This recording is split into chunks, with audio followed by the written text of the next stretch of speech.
You forgot the first rule of remakes, Jill. Don't fuck with the original.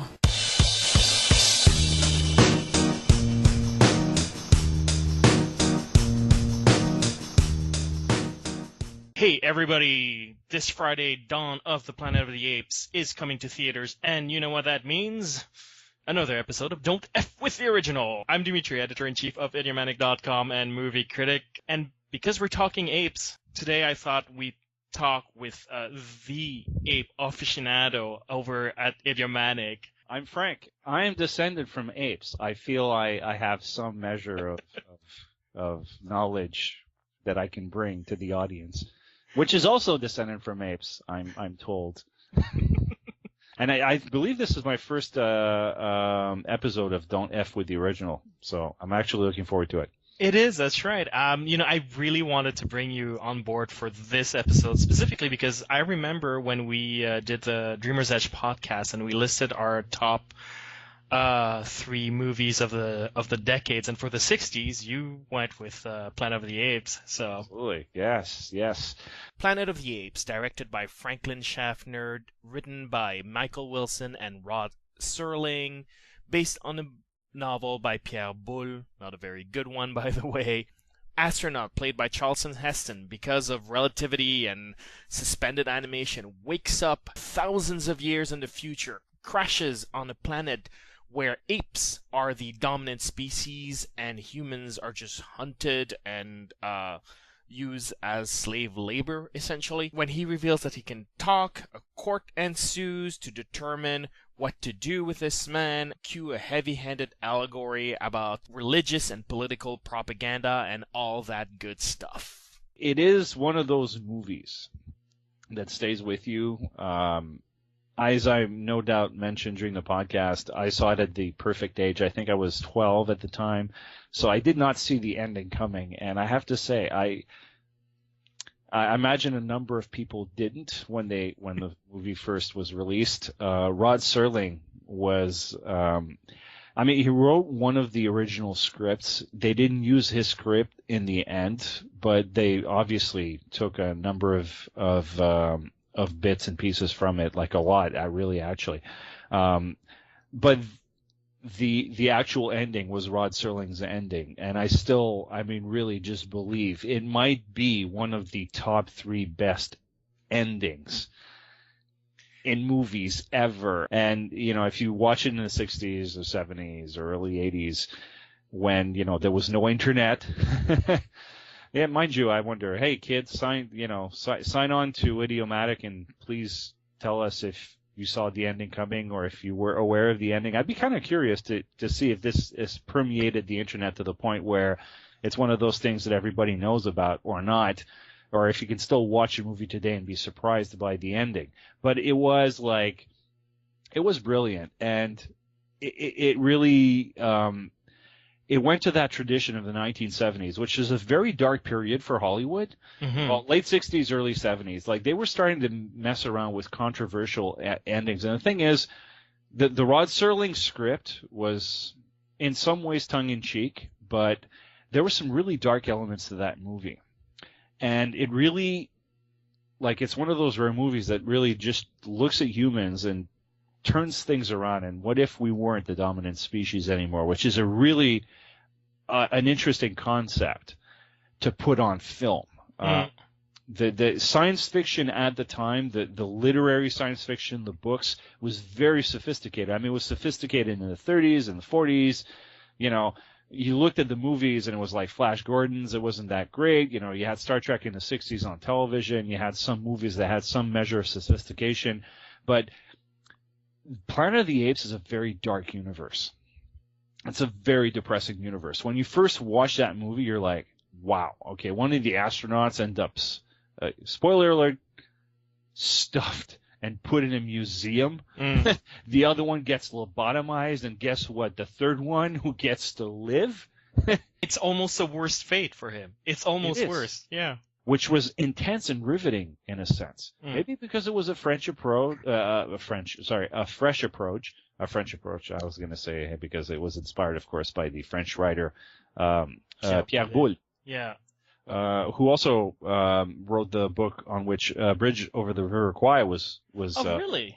Yes, he was. Yes, he actually used some of his own life experiences.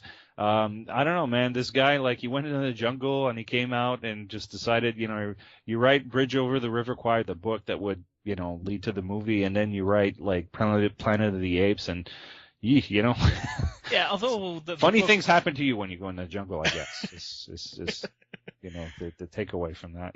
Although the book, let's talk about the book for a little bit, because for those of you who don't know, the Planet of the Apes, the novel, it isn't Earth. No, the whole book plays on that twist. Yeah.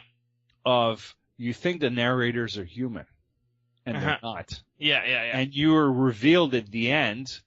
The shock twist ending in the book is that, you have this incredible story written by humans who visit this ape planet, and it's like, it's crazy, and it's this, and it's that, and then you find out that the narrator, like, the characters that are reading the story, they're just like, oh, this is crazy. Humans that are intelligent and, like, speak and have space travel, this is crazy. It's like, and they happen to be apes. Aha! Twist ending. Didn't see that coming. It's awful. It is awful in some sense, but you have to understand that this is not to disparage the French in any way, but they had a very different approach to science fiction and literary science fiction. And the Americans, were very optimistic in their approach, even though, they still toyed around with bad endings and whatnot. Frederick Brown did it, Asimov, Clarke, Heinlein. They all had their moments. I mean, so many.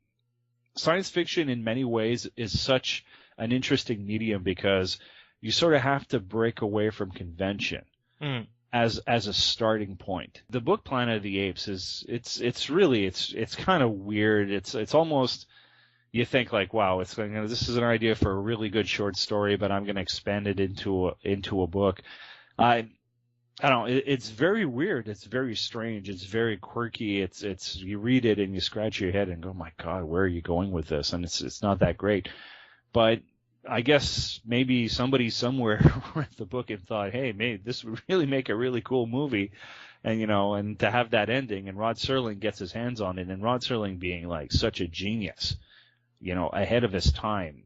This is a guy who understood the true power of television and twist clever endings. He specialized in that. So he recognized he saw something in that story and was able to sort of capture that essence, twist it around, mix it up, and come up with the Statue of Liberty. And, to have this Charlton Heston character who's such a confident, arrogant, but hey, you know what? I mean, he's got the chest. He's got the chest hair.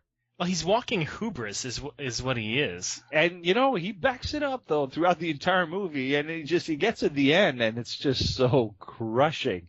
And just the way it's filmed. You see the sort of like the edge of the crown, and you think, well, where have I seen this before? And it just backs up, and it's like, oh my God. And of course, Charlton Heston sells it so well. Yeah. Okay. Was he overacting? I don't know. I don't care. At the same time, you've got this conflict within the ape society, which is very interesting. And then here you have the human observing all this as an outsider and being reminded in some ways of human society, and in some other ways being, what is this? This is a crazy world. This is insane. I should be like, what's happening to me? So you question all this. I think you're right about like the darkness of it. I think, when they adapted the book, what they did is that they took that sort of philosophical current and just made it more visceral. And just by inverting the roles a little bit, like changing the point of view, let's just flat out make him human.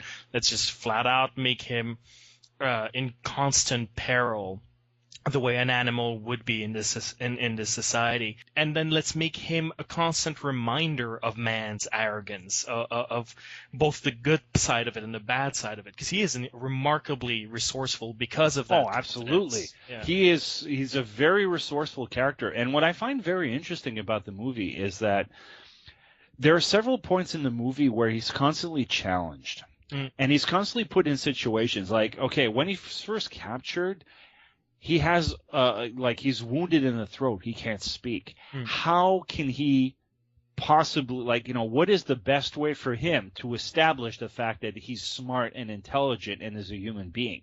Speech. They take that away from him. So all of a sudden, he's just this guy walking around, and there are some chimpanzees. They look at him and they think, "Oh my God, this guy is like he's human, but he's intelligent. He understands us, but he can't speak." And then to have that visceral, awesome moment, take your paws off me, you damn dirty ape.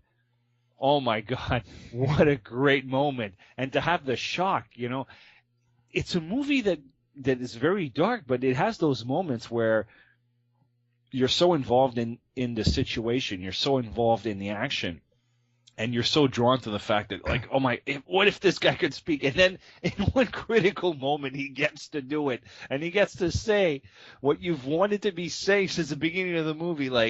Anyways, it's a very clever movie in that way.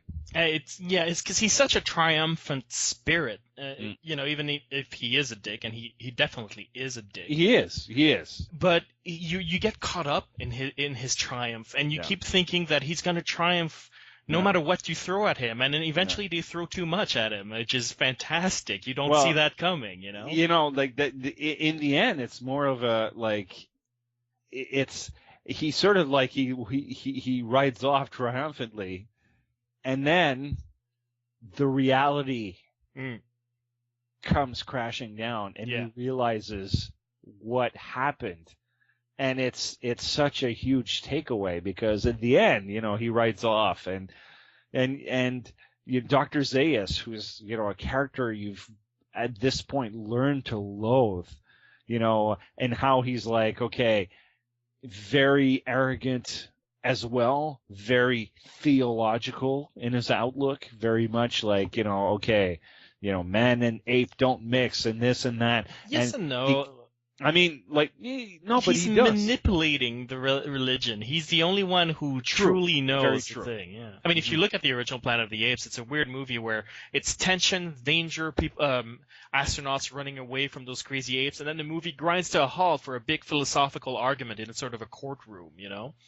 Well, which is kind of interesting, to be honest with you, because I like this whole idea that, on one hand, you've got Charlton Heston in his plate, but then you've got this whole, you've got the chimpanzees, you've got the apes, and, you've got the gorillas, and you've got all this, these conflicting worldviews trying to reconcile themselves and trying to understand the other, the unknown.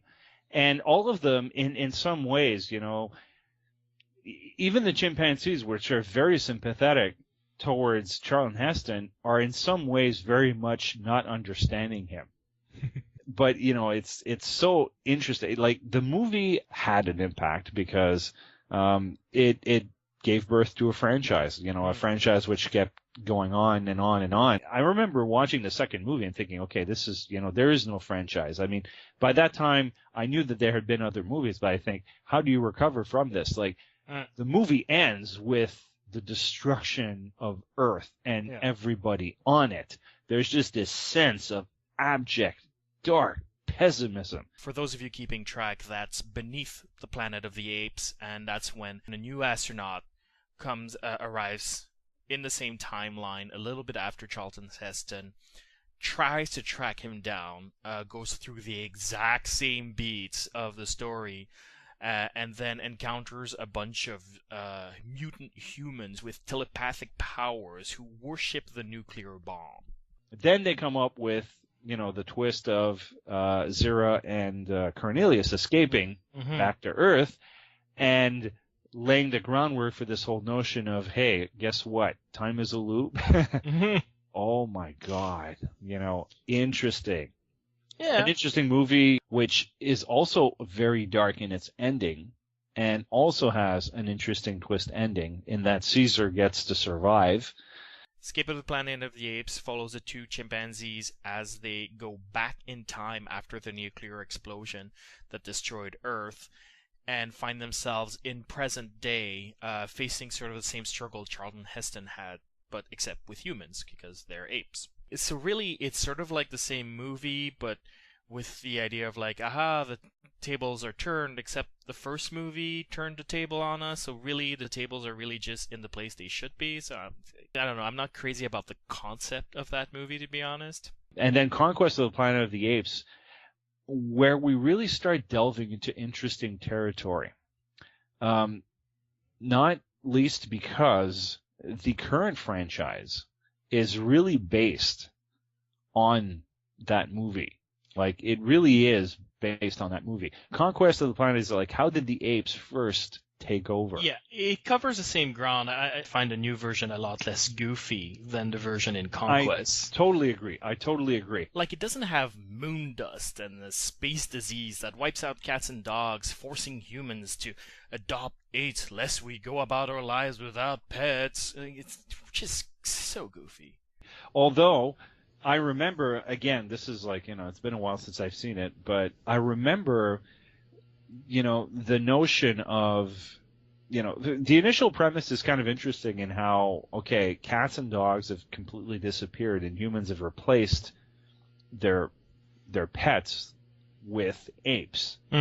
And how they really start exploring the notion of, okay, we've had Planet of the Apes where, it's very shocking and we're seeing, apes ruling over humans and humans that have degenerated into animals and, to a certain extent, turnabout is fair play, eh? And guess what? We treat animals a certain way with, complete disregard and whatnot. I mean, call it natural selection, call it the food pyramid, call it whatever you like. There is that sense of like, all of a sudden, we sense this uncomfortableness because we are the dominant species of this planet, and all of a sudden we're confronted with a world where, no, we're not. And in the case of Planet of the Apes, it's not just, we're not talking about just aliens showing up with better technology and establishing themselves. No. They're at our level current, and we've regressed. And that kind of like, that pushes certain buttons. And then you think, okay, well, beneath the Planet of the Apes, and, they delve into this and that and the other. And then you get to Escape, and it's like, okay, well, the standard normal society and how they rise. But then you get to Conquest, and you think, how did they come around to that point where they took over? And then you start looking into the reasons why, and you start looking into the fact that Caesar, the one intelligent ape trying to organize other apes, and being confronted with the fact that apes are so mistreated, they're a slave species. And you think, well, I think this goes to the quintessential heart of what Planet of the Apes is all about. And it's like, the plight of the apes would be the plight of the humans if they were put in the apes' position.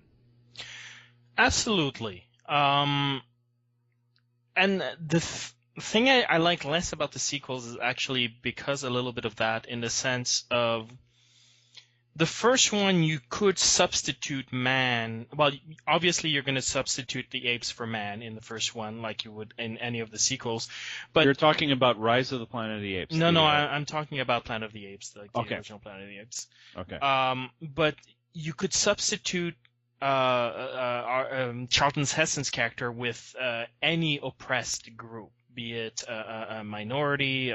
Today, you could watch it today and think of homosexuals the way that you have this religious authority, just you manipulating religion to say like, you go to hell, Mm-hmm. and all of that.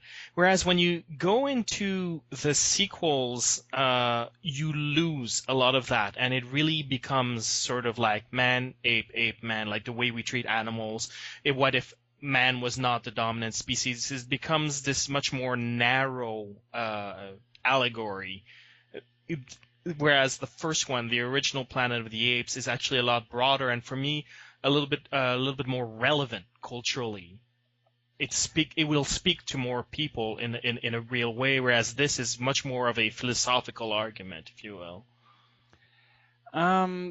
It's an interesting point. I find that like the thing about the first one is that it really pushes it to an extreme. Mm-hmm.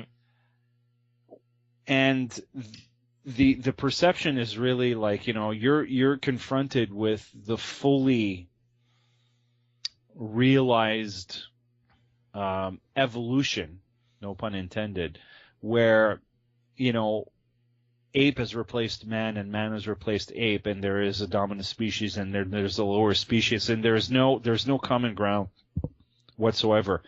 And in the case of like the later sequels, they start exploring the aspect where things were a little bit more blurry in a sense.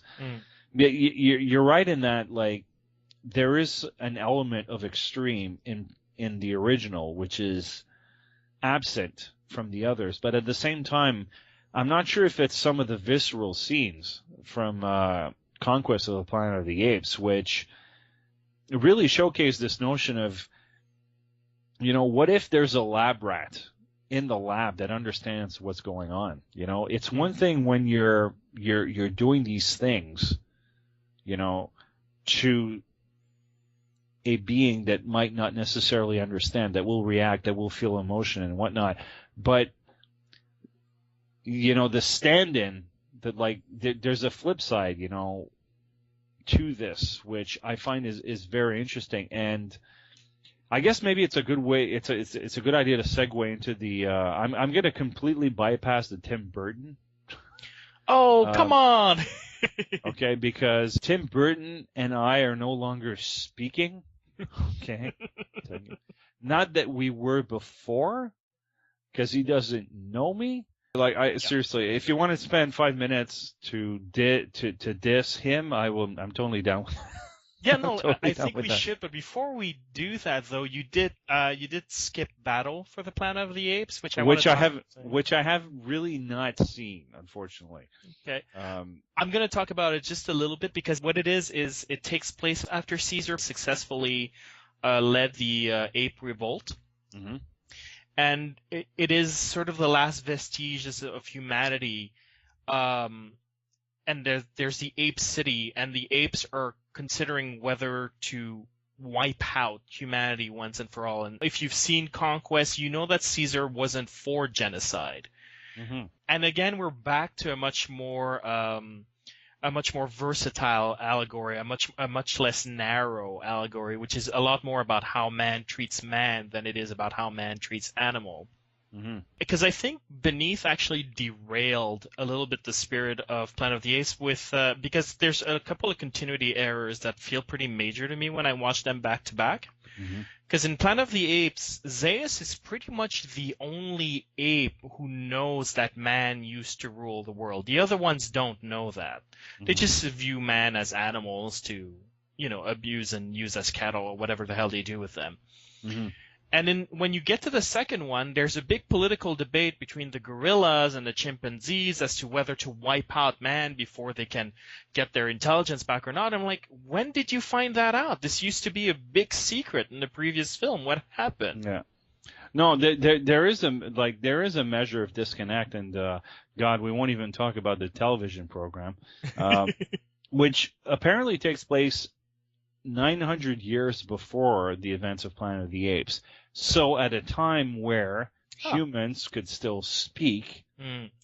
So, I guess at the end of the day is that the franchise has really covered a lot of ground. And it's a strange testament to franchises, because you never know when you're going to get a franchise. You never know when you're going to get, you think Planet of the Apes, the original 1968 movie, there's a part of me that wonders, who in their right mind would have thought that this would have spawned a television series, a cartoon series? There's a cartoon 4 series? sequels. There's a cartoon series. I've read it on the internet. I've never seen it. I have to be upfront about this. But 4 sequels, a television movie, a cartoon series, and then 2 reboot sequels, the Tim Burton one and the one I referred to as the James Franco one. But I'm going to let you close on Battle, because we can speak about the Tim Burton one if No, if you wish. I'm gonna get a nosebleed, but I'm actually down for it.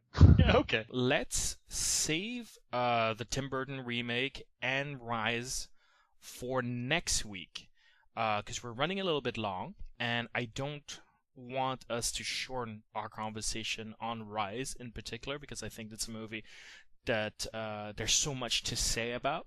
So we're going to save that for next week. It's a challenge. I'm throwing down the glove of the ape, which is, handling a rifle, or the gorillas. Anyways, whatever. Until then, if you have any questions, comments, you want to share with us your love for the Planet of the Apes franchise, you can write us at mail@idiomatic.com or post a comment at idiomatic.com. Just click on the episode name. We're also on Twitter. We're also on Facebook. Frank has been posting some awesome pictures. The movie's coming out next Friday, right? Yes, that's correct. Okay, because I've got a post ready for it. Oh. It's just it's not like it's like one of those image posts or whatever. But I came across it and I thought, yeah, okay. When Planet of the Apes comes out, I'm going to post it. I've probably over awesomed it. Like it's not like, but anyways, let us know what you think. And Frank, I hope we will get to see you back here soon. I know you're super busy, but. Yeah, absolutely. Like I love it. We'll do this again for sure. We will not F with the original again. Does that make any sense? No, not really. Okay, that's all right. Okay. And on that note, Bye-bye. Goodbye, true believers.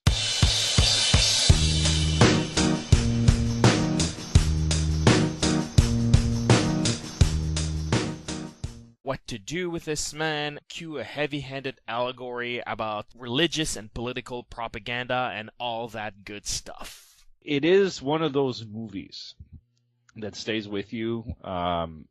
As I no doubt mentioned during the podcast, I saw it at the perfect age. I think I was 12 at the time, so I did not see the ending coming. And I have to say, I imagine a number of people didn't when the movie first was released. Rod Serling was, he wrote one of the original scripts. They didn't use his script in the end, but they obviously took a number of bits and pieces from it, like a lot, really actually. But the actual ending was Rod Serling's ending, and I still, really just believe it might be one of the top 3 best endings in movies ever. And, if you watch it in the 60s or 70s or early 80s, when, there was no internet, yeah, mind you, I wonder, hey kids, sign on to Idiomatic and please tell us if you saw the ending coming or if you were aware of the ending. I'd be kind of curious to see if this has permeated the internet to the point where it's one of those things that everybody knows about or not, or if you can still watch a movie today and be surprised by the ending. But it was brilliant, and it really it went to that tradition of the 1970s, which is a very dark period for Hollywood. Mm-hmm. Well, late 60s, early 70s. Like, they were starting to mess around with controversial endings. And the thing is, the Rod Serling script was in some ways tongue-in-cheek, but there were some really dark elements to that movie.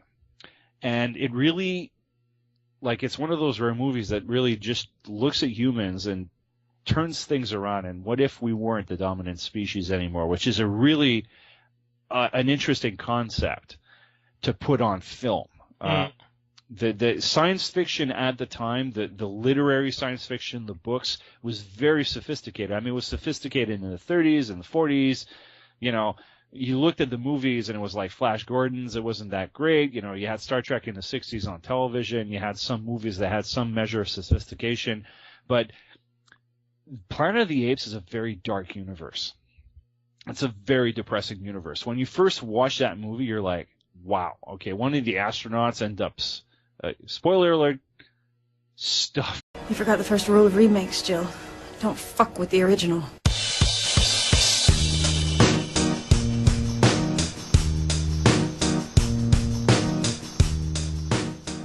Hey everybody, this Friday, Dawn of the Planet of the Apes is coming to theaters, and you know what that means? another episode of Don't F with the Original. I'm Dimitri, editor-in-chief of Idiomatic.com and movie critic. And because we're talking apes, today I thought we'd talk with the ape aficionado over at Idiomatic. I'm Frank. I am descended from apes. I feel I have some measure of knowledge that I can bring to the audience, which is also descended from apes, I'm told. And I believe this is my first episode of Don't F with the Original, so I'm actually looking forward to it. It is, that's right. I really wanted to bring you on board for this episode specifically because I remember when we did the Dreamer's Edge podcast and we listed our top 3 movies of the decades, and for the 60s, you went with Planet of the Apes. So Absolutely, yes. Planet of the Apes, directed by Franklin Schaffner, written by Michael Wilson and Rod Serling, based on a novel by Pierre Boulle, not a very good one, by the way. Astronaut, played by Charlton Heston, because of relativity and suspended animation, wakes up thousands of years in the future, crashes on a planet where apes are the dominant species and humans are just hunted and used as slave labor, essentially. When he reveals that he can talk, a court ensues to determine